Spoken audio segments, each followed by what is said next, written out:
বাইজিদ বুস্তামি আইয়া কইলো আমি চা দোকানে টেলিভিশন দেখা বন্ধ করব না, তো আপনার বদলাবে কে? আপনি তো সিদ্ধান্ত নিছেন গুনার উপরে মজবুত, আল্লাহ তো বলছে ইমানের উপরে মজবুত হইতে, নবী তো বলছে আমলের উপরে মজবুত হইতে, আর আমরা নাফরমানির উপরে মজবুত। নাফরমানির উপর 30 বছর সুদ খায়, কি চাচা ছাড়তেন না? না ছাড়তাম না। আপনি ভাল লাগে নিছেন না? আমার ভাল লাগে না। মুসলমান গুনার উপরে অটল, গুনাহের উপরে অটল।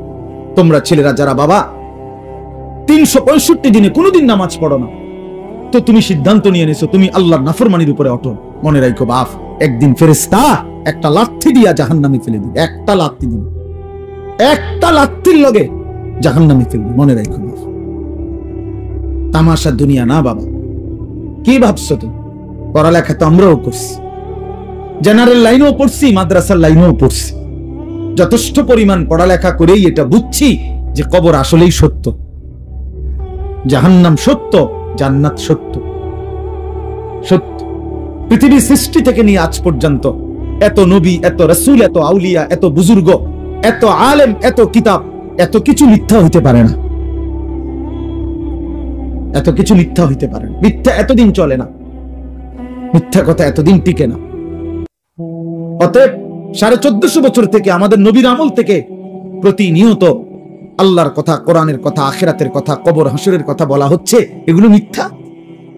তাহলে তাহলে কেন ভুলে গেলাম আল্লাহ? এজন্য আমরা যদি সিদ্ধান্ত নেই যে আমরা আমাদের জীবন গঠন করব, আমি আল্লাহর দ্বীনের উপরে চলবো, তাহলে সম্ভব। সম্ভব কিনা বলেন?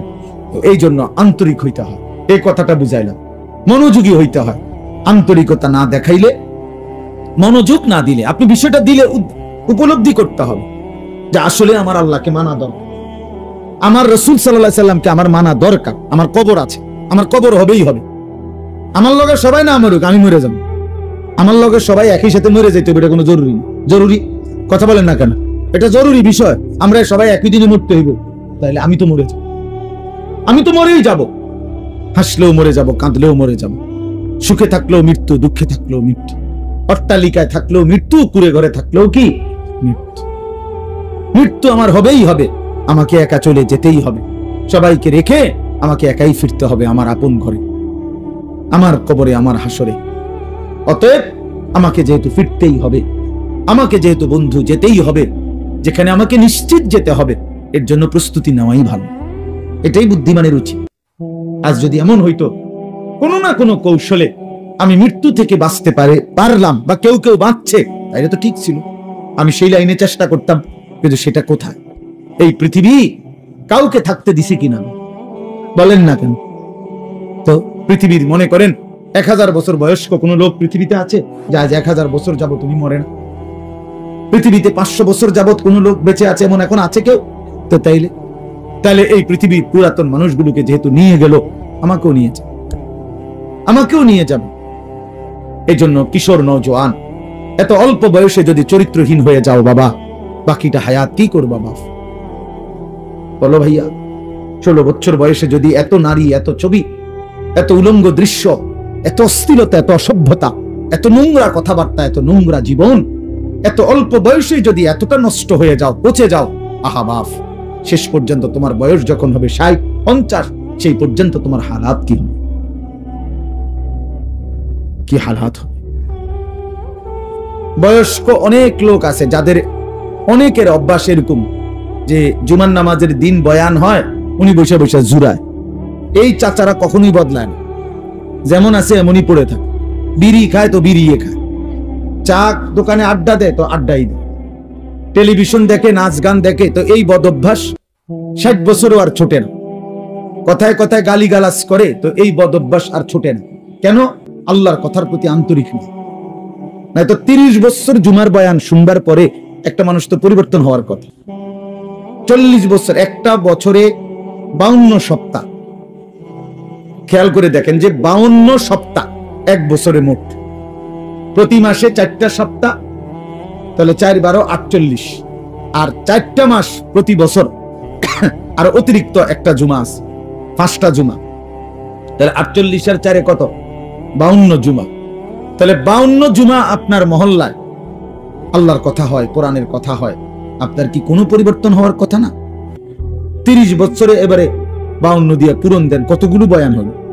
তো এরপরেও যদি একটা মানুষের স্বাভাবিক কিছু বদভ্যাস না ছুটে, আপনি কি শুনলেন, কি বুঝলেন, কি বুঝলেন? 30 বছরও আপনি এটা বুঝছেন না যে বিড়ি সিগারেট খাওয়া একজন মুসলমানের জন্য উচিত না।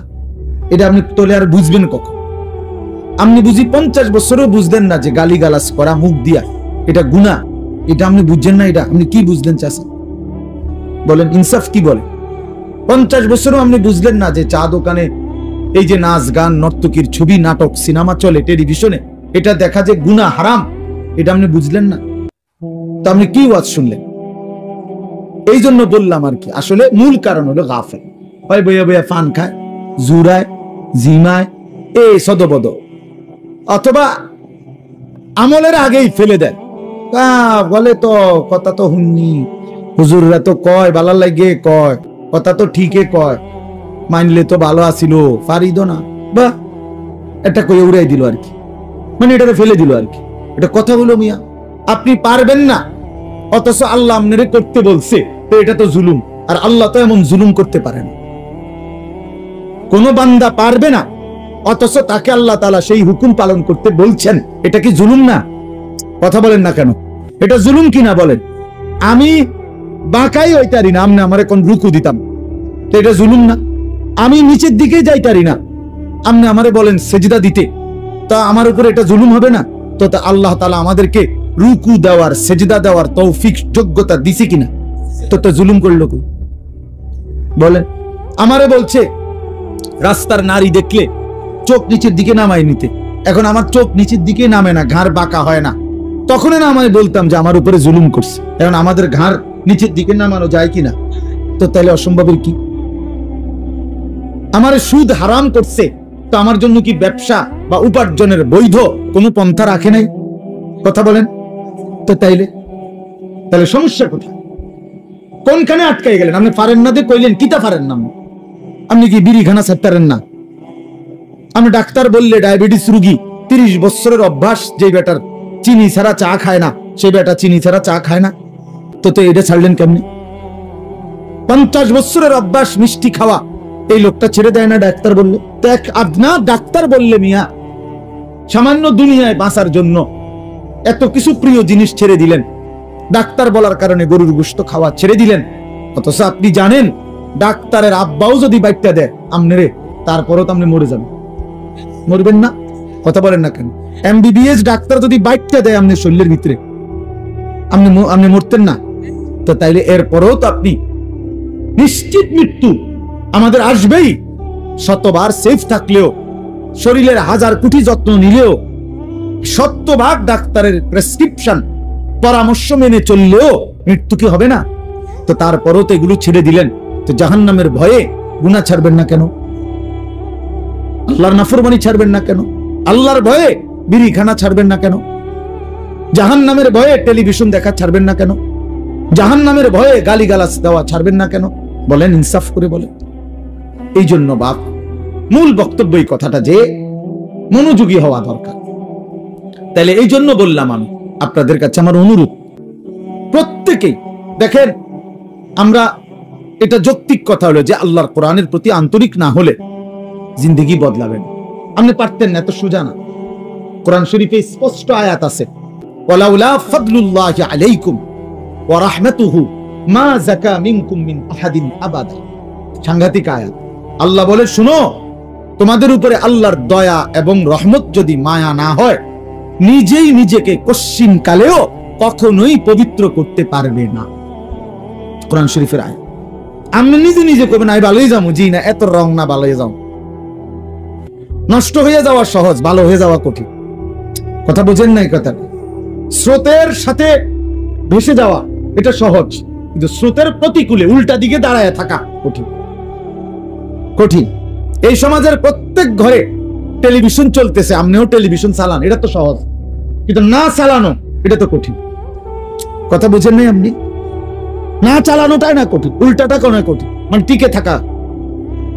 এই জন্য আল্লাহ এটা বলছে, বান্দা নিজের তো নিজের যোগ্যতায় পারবা না, নিজের যোগ্যতায় পারবা না। মা যাকা মিনকুম মিন আহাদিন আবাদা, আল্লাহ বলে বান্দা নিজেকে নিজে পবিত্র করতে কখনোই পারবা না যদি আল্লাহর দয়া না হয়, আল্লাহর মেহেরবানি যদি না হয়।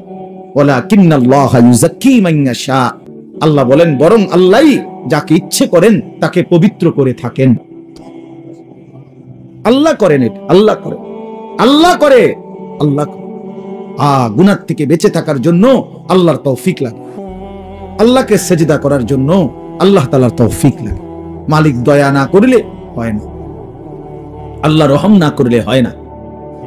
নবী সাল্লাল্লাহু আলাইহি ওয়াসাল্লাম 5 ওয়াক্ত নামাজের পরে দোয়া করতেন, আল্লাহুম্মা আইন্নি আলা যিকরিকা ওয়া শুকরিকা ওয়া হুসনি ইবাদাতিক। 3 বার বলতেন প্রত্যেক নামাজের ফরজের পরে। নবীজি এই দোয়াটা 3 বার বলতেন যে আল্লাহ আমি আপনার জিকির করতে চাই, আপনার শুকর আদায় করতে চাই, আপনার ইবাদত সুন্দরভাবে করতে চাই, আপনি সাহায্য করেন। এই যে আল্লাহর কাছে চাইতে হয়, আল্লাহ আমি সেজদা দিতে চাই ঠিক মতো, রুকু দিতে চাই সুন্দর মতো, কোরআন পড়তে চাই সুন্দর মতো, আপনাকে মানতে চাই সুন্দর মতো, আপনাকে ডাকতে চাই দিন রাত। আল্লাহ আপনার শুকর আদায় করতে চাই, আপনি আমারে তৌফিক দিন, আপনি আমারে তৌফিক দেন। আল্লাহ যোগ্যতা না দিলে বাপ পারবেন না, পারবেন। আমি একবার পাও ভাঙছিল 2021 সালে, 6 মাস আমি মাটিতে সেজদা দিতে পারি নাই, বসে বসে ইশারা রুকু সেজদা করতে হয়েছে। তো এই যে আল্লাহ তাআলা তৌফিক ছিনিয়ে নিল, তা আমার কোনো ক্ষমতা ছিল সেজদা দেওয়ার? কথা বলেন না। এই জন্য দয়া করে কিশোর নওজোয়ান ভাই তোমরাও এটা বুঝো ভাই, নিজেরে নিজে নষ্ট করে দেওয়া, বরবাদ করে দেওয়া এটা সহজ, এটা সহজ। এই সমাজের সবাই মোবাইলে উলঙ্গ ছবি দেখে, তুমিও দেখো, সহজ বিষয়। কিন্তু নজর হেফাজত করা, চোখের হেফাজত করা এটা কঠিন। কিন্তু কষ্ট করে কেউ যদি হিম্মত করে তো আল্লাহ তার জন্য সহজ করে দেয়। ওমান ইয়াত্তাকিল্লাহা ইয়াজআল লাহু মাখরাজা, আল্লাহ বলছে যে আমাকে ভয় করে গুনাহ ছেড়ে দেয়, আমি তার জন্য সর্বাবস্থায় আমি আল্লাহ তার জন্য রাস্তা করে দিই, আমি তার জন্য সহজ করে দেই। আগে আল্লাহর জন্য ফিরতে হয়, আল্লাহর দ্বীন মানার জন্য সিদ্ধান্ত থাকতে হয়, আল্লাহর দিকে আসতে হয়, ঝুঁকতে হয়, মনোযোগী হইতে হয়, আন্তরিক হইতে হয়। আপনি যদি বলেন যে কোরআন আমার জন্য, ইসলাম আমার জন্য, আমি আমার রাসূলকে নারাজ করব না, আমি আমার আল্লাহকে নারাজ করব না, আমি দ্বীন মানবই মানব, খোদার কসম, এমন একটা মজবুত সিদ্ধান্ত নিয়ে বান্দা 1 বিগত যদি আগায় তো আল্লাহ তাআলা রহমত নিয়ে বান্দার দিকে 1 হাত আগায় আসবে। শর্ত হইলো আপনি তো 1 বিগত আইতে, আপনি দিল হইতে হইতে কারণ যদি একবার ব্যস্ত হয়ে যেতেন, কিতে ব্যস্ত, হ্যাঁ বিড়ি খাইতে খাইতে আরে ভালো মানুষ তো সমাজে উঠতে গেছে, ও নাই, ও নাই, হ্যাঁ বড় ভালো মানুষ। আপনি বিড়ি খাই না বেড় ইতনি ভালো মানুষ, আপনার গায়ে তো গন্ধ, দুর্গন্ধ মিয়া, বিড়ির গন্ধের চেয়ে নিকৃষ্ট কোনো গন্ধ হইতে পারেনি মিয়া।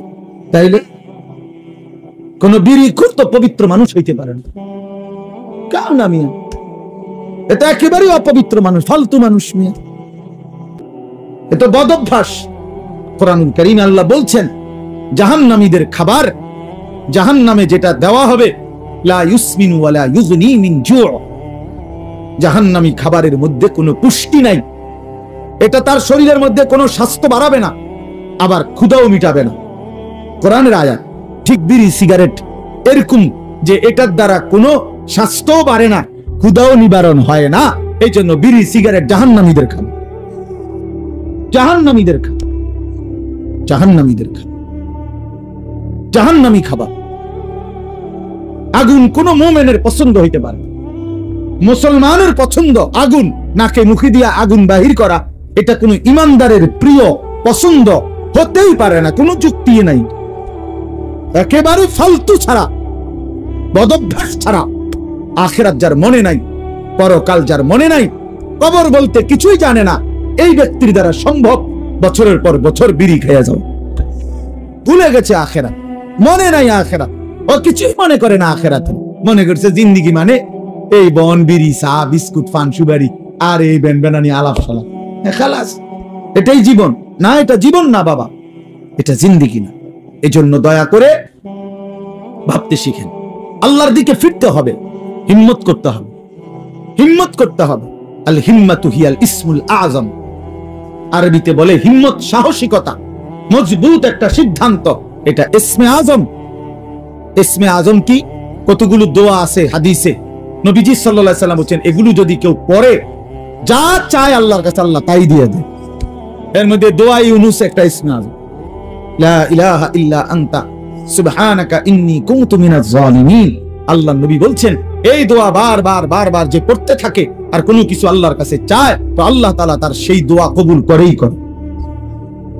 কুল হুয়াল্লাহু আহাদ, এই সূরাটা ইসমে আজম, এটা একটা ইসমে আজম। কেউ যদি বারবার কুল হুয়াল্লাহু আহাদ এই সূরা বারবার পড়তে আল্লাহর কাছে দোয়া করতে থাকে, তো আল্লাহ তাআলা তার সেই দোয়া পূরণ করেই দেয়।